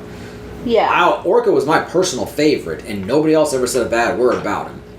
I think that is people who either watched the series when they were a kid, then went back and watched it in their 20s and said, oh, I don't like this Orko guy. Yeah. Or it's people who just, for whatever reason, got into retro shit, went back to the series, and then decided they didn't like, or people who always did like him and just heard somebody else say that and like, oh well, I can't like him either. It's like Snarf in Thundercats. It's like the Ewoks in Return of the Jedi. No kids hated the Ewoks in Return of the Jedi. Yeah. Maybe adults did at the time. I wasn't an adult. I was 4 years old when that movie came out. I loved the fucking Ewoks. I love the Ewoks. And I don't remember even like my parents and stuff. I don't remember not liking the Ewoks. Because again, I think when you're really young and when you get, I don't want to say considerably older, when you get to a certain point, you appreciate things differently. But then when you're sort of in that mid-range, in your late teens or early 20s, you sort of, you're a little too much of a hipster and a little too contrarian. And I'm not saying everybody's like that, but it's just a general thing. I think, because I remember going back and watching Return of the Jedi with my cousin, would have been around the time that Phantom Menace, it was when Phantom Menace had come out before it was on video. Yeah. So we watched Jedi together. And I hadn't seen Jedi in 10 years at that point, probably. So we're talking like 99. Yeah. It'd probably been at least 10 years. And Jedi was probably my favorite Star Wars movie when I was a kid. And I watched it, I'm like, man, this kind of sucked. I didn't specifically say, man, yeah, the Ewoks ruined this. Just in general, I didn't like it. But then 10 years later, I watched it with you guys when you were young, and I had a whole different appreciation for it. Yeah. So I don't think that really came from people who were fans of the series at the time. I think by and large, kids liked Orko, and it was targeted towards children. I want to say something about this, because, okay, in cons, a lot of my friends are your generation. Mm-hmm. And every friend I have from cons, they all really loved Orko growing up and now and whatnot. But I'm always hearing that, like, oh, everybody comes down on Orko and whatnot. So I don't know where but that's coming from. exactly, But again, and like even the diehard He-Man fans that you talk about, these adult fans, they get so excited over Orko. That's and what I was going to say too. Is I haven't kept up with the whatnot. He-Man. I haven't kept up with the He-Man community since I was a kid. It's not something that's been a big part of my fandom. I've seen some of them, and they still love Orko. But yeah, I never heard any sort of backlash. I never heard any backlash against Snarf until very recently. Yeah, one of my friends I heard had backlash against artwork. the Ewoks, but again, it's been in the more recent decades, not when the series came out. And I know there were reviews. I think Pauline Kael complained about him, and I know in Clerks, Kevin has Randall saying it's just a bunch of Muppets. And Yeah. so there's that sort of contrarian view if you're of a certain age or a certain mindset. I get that. But I think by and large, the target audience for these shows liked these characters, and they didn't detract from it.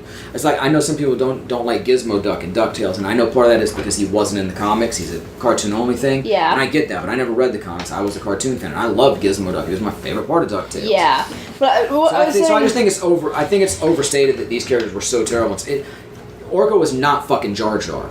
And again, I know there's Jar Jar fans. I like Jar Jar. I think the biggest problem with Jar Jar is sort of the minstrel show overtones and sort of the sort of almost subtly racist aspect of him. I think if you take that away, people still don't like him because he's just a buffoon, and you don't necessarily want a buffoon in that spot. Uh-huh. But I think there's a lot less backlash if you take that element out of it. Yeah. But again, the backlash to Jar Jar was, visceral at the time that movie came out. Yeah. But again, because your target audience is those people who were kids when Star Wars came out, and now they're 25 years old and they look at things differently. Yeah. So, but I mean, at the time that Thundercats was on the air originally, at the time that He-Man was on the air originally, at the time that Return of the Jedi came out, people liked those characters. That may or may not have been their favorite. Some of us, it was our favorite. Some of us, Snarf was my favorite part of Thundercats. Snarf and Wily Cat were my favorites, and then probably Lion-O. And then Chitara and Panthro and the one guy whose name I can never remember. I apologize. Yeah, I was trying to say, one of my friends had artwork of Snarf and some of the other Thundercats. I remember somebody coming up and getting so excited that they had included Snarf and whatnot. But anyway, so still liked Orko. Thought he was really good in this. Don't think he's really dead. Yeah, his death is iffy to me. I don't think Adam's dead unless they really are going to replace him with Teela as the new He-Man, whatever form she takes. I mean, I joke saying T-Man or T-Raw, but whatever. And I don't think that's really going to happen. So I think either Adam is not. They keep saying, "Oh, we killed Adam in episode 5, but he'll be back." I mean, he's one of those characters that's going to be back and forth. Kevin flat out said that in an interview. He's coming back. Yeah. So he's going to be back in one way or another. But I mean, that doesn't necessarily mean he's coming back as the first ghost. Exactly. But I also think it's very possible. Episode 6 opens up with him in whatever passes for a hospital in Eternia being nursed back to health. Yeah. So I don't think he's dead. He's definitely not gone for good. I think Roboto might be gone though. Yeah. And I gotta say, as much as Orko was my favorite character in the cartoon, Roboto was my favorite toy. I love Roboto. I thought he was so cool. He had the energy. In the show, his arm just morphs, but of course, the lower half of his arm you would just take off a piece and put another one. He had like an axe, he had a claw, he had a blaster. Nice. And in my first Roboto figure, I threw up on the roof of my friend's house and sat up there for like 9 months and baked in the sun. I had to get a new one, and I finally got him down, and he was discolored. But I remember I did that with something one time, maybe a Hot Wheels, something. I also once left a crayon on somebody's car. But I think here's the thing. I know Roboto was AI, and in this, it's like Man-at-Arms made him, and he made him to be like the perfect version of himself, and made him from his neural processes, which I don't think the original version went that deep, but maybe it did somewhere in either his bio on the card from the toy or in the comic book, or maybe even in the series. Like I said, I was 6, 8 at most when I was watching this. I don't remember it all that well. Yeah. I apologize. I'm a lifelong He-Man fan, but it hasn't been a central part of my life for most of the decades. Yeah. But he had this moment where he's like, "Oh, I've achieved consciousness now. I'm afraid to die. That means I'm almost like a human." He had that real Johnny Five moment right Johnny Five. And that's what you're saying, that it doesn't make sense for him to be gone, but I think it does, because he's very Johnny Five. Because if you add that into it, all of a sudden he's alive at the end. It's going to be tough to bring that back. Exactly. But not necessarily, because he was there at the point. I don't know if him being part of that Forge, which that called back Endgame. Or Infinity War, I'm sorry. It was more badass than that. There's so much in this that is so derivative of so many pieces of, geeky entertainment and fantasy entertainment. And I mean that good and bad. I think it was too much. I think it was too derivative, it was too tropey, but I think it was also nice to see it pay tribute not only to the original Masters of the Universe series and toy line, but to all these other things that we all love. Yeah. But to be honest, he didn't seem that damaged. Yeah, he was pretty damaged. But whatever his life force was, went out. Yeah. His CPU or his main battery or what have you. They didn't really explain it, but. And I feel like if they tried to rebuild him, or and I know you said maybe his hard same. drive isn't damaged, but I didn't see them bring it back through. But then again, yeah, when Adam came back right after them, and we sort of followed him, and then we saw them fighting, so we don't know exactly what happened. Yeah. And then again, he was in Pre-Eternia, which is like He-Man Heaven in this case, even though originally it was just prehistoric Eternia. So maybe he'll get some gift of magic from the past champions to bring him back. Maybe. Especially if Adam doesn't need that. Well, one last thing we need to get to. He replaces. Moss Man. Mossman? Mossman. Well, I don't remember Mossman being a big part of the original series. They almost set him up like he's this mythic guardian, like, oh, it's Mossman, and then that Skeletor literally burned him to death. Yes. You watched his, like, skeleton just burning away. It was maybe the most graphic death in the whole thing. And there's two things to that. One is like, oh, they set up this badass character and then eliminate him right away, which, again, pacing. Yeah. But also, like, if Mossman has been this guardian, this thwarted Skeletor before, why did he never just burn him before? It didn't seem like they had to put much effort into it. But they have Mossman in Pre-Eternity hanging out with He-Man, and he talks about how he just returned to nature like most mortals do, and because He-Man was a champion, he was allowed to live on in the afterworld, which, again, I really don't like this sort of segmented afterlife they have. But if you're a hero, you get to live on in paradise, but all the rest of you mortals just return to nature. Yeah. But anyway, and they set up to, if you leave here, you can't come back.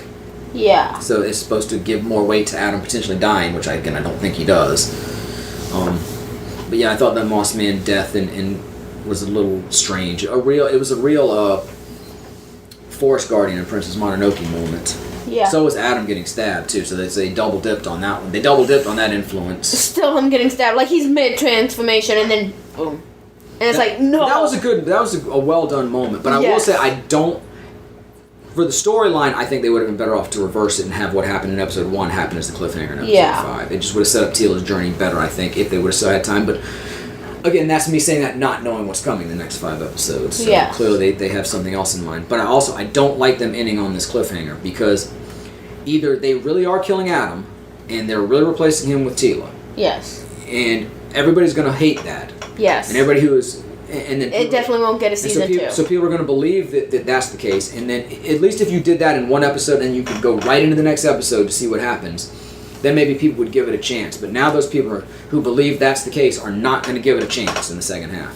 And then if Adam is just being nursed back to health in the next episode, or even if he comes back in the 9th episode or the 10th episode, it's sort of that T'Challa dusting in Infinity War thing where it's like, oh, that's shocking, but wait, it's the highest grossing movie Marvel's ever had. I know he's coming back. Yeah. It's like, it's fucking He-Man. He may not be the title character, but he's sort of the central figure. I know he's coming back. So either way, that particular cliffhanger didn't work for me. Actually, the best part of that cliffhanger for me was Skeletor getting the sword and forming into his new mythic form, which, when it was too comical when he towered over Grayskull. It was like, I'm the master of the universe. And I know Mark does a different voice than that. It's like, I kind of like it because, but at the same time it feels... I don't think there's ever been an official Skeleman version of Skeletor. Yeah. And we started to see him form into that, like he's going to be Super Shredder, but then he's doing this. So I guess that could just be, it's either metaphorical or allegorical, or it's a projection, but either way it looks silly. But the idea of Skeletor being in possession of the power, that's a good cliffhanger. Because now it's like, what are we going to do to thwart that? Because even Adam's not going to be able to thwart that because he can't form into He-Man without that conduit. So that's probably why Teela's going to have to find the magic within herself. Yeah, I think it's also going to be Adam being a hero without He-Man. Yeah, because they did set up like he's the only one of the heroes who chose his, quote, lesser form. He's going to be a hero without becoming He-Man. He's going to die again. He's going to go back, even though it's supposedly not possible. I don't know if he's really going to die again, but maybe he and Teela are going to reverse roles for a while. And Teela is going to step into He's like the badass moral support to her magical side, and they need to do that to thwart Skeletor to get him the sword back, so they have... And then they have her and He-Man as a team. I just want to know, what happened to Adam's parents? Are they dead? Or? Not that I know of. I mean, but we never see them. If they were, why would Man-at-Arms be afraid of being executed by? Exactly, but at the same time. But again, that goes back to that whole how much time has passed thing. It's really kind of jarring. But it's like they worked with what they had, and Sorceress is alone except for Cringer. Yeah, again, we're worried about Trapjaw assaulting it. And Man-at-Arms said they've been assaulting like every hour they've come. What happened for the days, weeks, hours, months, years, whatever passed when nobody was guarding her except Cringer? But I digress. Look, there's holes in it. There's the series is uneven. It's paced strangely. I wish there were more He-Man in it. Yes. I don't mind that Teela's brought to the forefront. Oh, let me address this too. Everybody's like, Teela and her girlfriend, and Kevin said Teela does not have a girlfriend. But she clearly has a girl that is a friend. And there are moments when they exchange a look or there's a line where you think they're setting up for them to have a deeper relationship than just friends. It's possible. But then there's also moments like when Evil-Lyn's talking about how she used to pine for Man-at-Arms and advising Andra not to do that, where you feel like everybody's they're both on the same page, like they're probably both into dudes. And there's a lot of times where it seems like Teela has deeper feelings for Adam, like they might be setting them up to be a couple. And look, it may just be an action series, and there's no fucking relationships like that. That would be. And I'm gonna trust Kevin. I assume he's not gonna come out and straight out lie to people. Yeah. If they were really gonna make Teela have a girlfriend, I don't see why he wouldn't just own it, because there's gonna be backlash either way. And if you lie about it, there's gonna be even more. So I'm going to trust that he's not lying. But it does seem like there's again, sort of like they're making an illusion like they could be setting up for Teela to take the reins, or were they setting up by having this part with Adam? So there are a couple moments where it almost does look like it, but they certainly never come out and say that it's more than that. So it certainly seems like the news of Teela's girlfriend in the series has been greatly exaggerated. Yes, definitely. All right, but again, I didn't love it. I didn't hate it. I think it's worth checking out. My views on it are probably going to change one way or the other when I see the second half, but I may feel the same way, but like, didn't love it, didn't hate it, check it out. It's very in the middle right now. I give it, a cat's tail out of 10. It's fun to play with, but if you pull it, they get hurt. That makes no sense. No. But I don't know what the second half is going to be, so I don't know what I'm going to rate it. All right, let's end it on that note. Let's discuss wait something till the else. second part. Okay. All right, check out Master of the Universe Revelation if you haven't. It's definitely worth a watch. They're 25-minute episodes. They fly by. And no news yet on part 2. Not yet. And but hopefully soon. And I haven't heard any word on whether it's going to go on beyond this initial 10 episodes either, so that'll be interesting too. I mean, again, once we see how these 10 episodes end, and again, it almost feels like those 80s movies that sort of set up that paradigm shift where like Optimus Prime dies and Rodimus Prime takes over, or Cobra Commander is turned into a snake. I knew that was coming. And they set up the Emperor, but so it could be one of those cases. And I think it is to a degree, but I don't think it's so much they're going to replace He-Man as give him sort of an equal partner. Yeah. Teela's going to find her own version of the magic, but I feel like I say this a lot when we do these reviews, but I guess we'll just wait and see. In Teela's heart. That's what life has become. It's just waiting to see. All right. Well, on that note, make sure you come back next week when the conversation will continue. But until then, I will continue to be Maddie, Lexi, Dylan, and this is LexiCon concluded. Bye. I have the power.